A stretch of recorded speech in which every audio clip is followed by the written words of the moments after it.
Once upon a midnight dreary, while I pondered, weak and weary, over many a quaint and curious volume of forgotten lore, while I nodded, nearly napping, suddenly there came a tapping, as of someone gently rapping at my chamber door.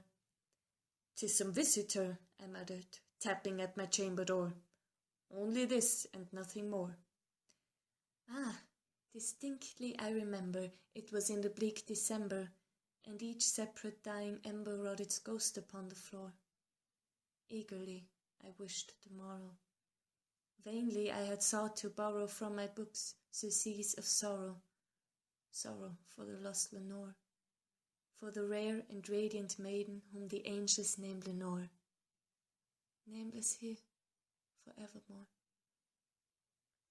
And the silken, sad, uncertain rustling of each purple curtain filled me with fantastic terrors never felt before, so that now, to still the beating of my heart, I stood repeating, "'Tis some visitor entreating entrance at my chamber door, some late visitor entreating entrance at my chamber door.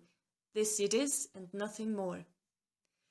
Presently my soul grew stronger, hesitating then no longer. "Sir," said I, "or madam, truly your forgiveness I implore. But the fact is I was napping, and so gently you came rapping, and so faintly you came tapping at my chamber door, that I scarce was sure I heard you." Here I opened wide the door. Darkness there, and nothing more. Deep into that darkness peering, long I stood there, wondering, fearing, doubting, dreaming dreams no mortal ever dared to dream before. But the silence was unbroken, and the darkness gave no token, and the only word there spoken was the whispered word, "Lenore." This I whispered, and an echo murmured back the word Lenore.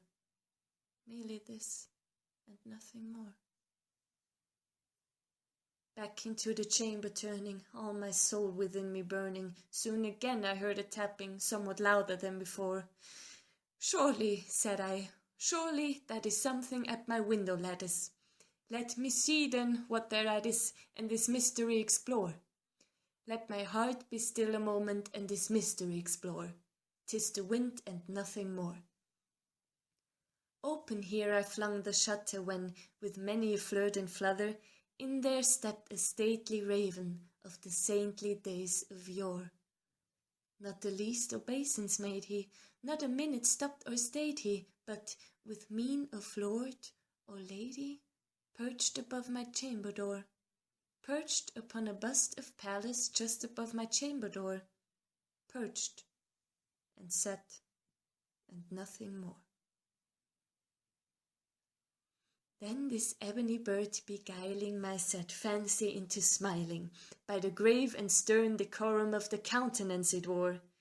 "Though thy crest be shorn and shaven, thou," I said, "art sure no craven, ghastly grim and ancient raven wandering from the nightly shore.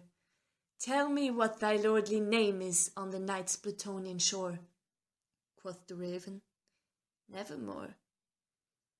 Much I marvelled this ungainly fowl to hear discourse so plainly, though its answer little meaning, little relevancy bore. For we cannot help agreeing that no living human being ever yet was blessed with seeing bird above his chamber door, bird or beast, above the sculptured bust above his chamber door, with such name as Nevermore. But the raven, sitting lonely on the placid bust, spoke only that one word, as if his soul in that one word hid it up poor. Nothing further than he uttered, not a feather than he fluttered, till I scarcely more than muttered, "Other friends have flown before.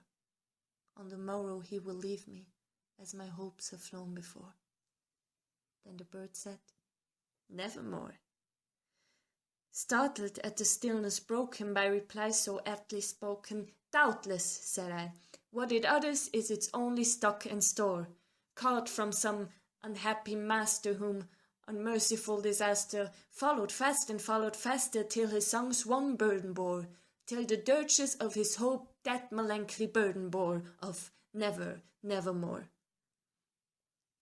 But the raven still beguiling all my sad soul into smiling, straight I wheeled a cushioned seat in front of bird and bust and door.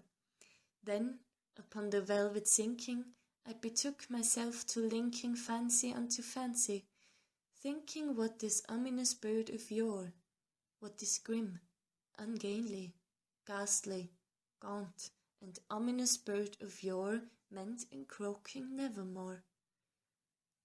This I sat engaged in guessing, but no syllable expressing to the fowl whose fiery eyes now burned into my bosom's core.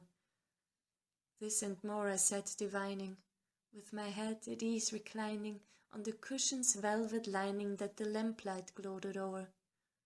But whose velvet violet lining with the lamplight glowing o'er? She shall press, nevermore.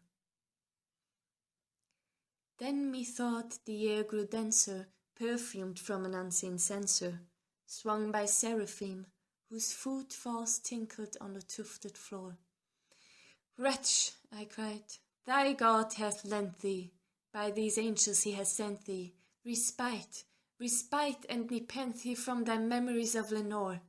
Quaff, quaff this kind nepenthe, and forget this lost Lenore. Quoth the raven, nevermore.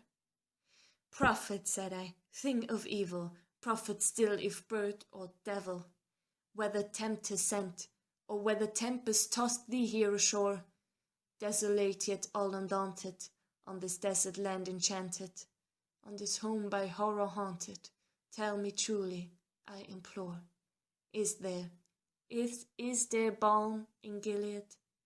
Tell me, I implore. Quoth the raven, nevermore.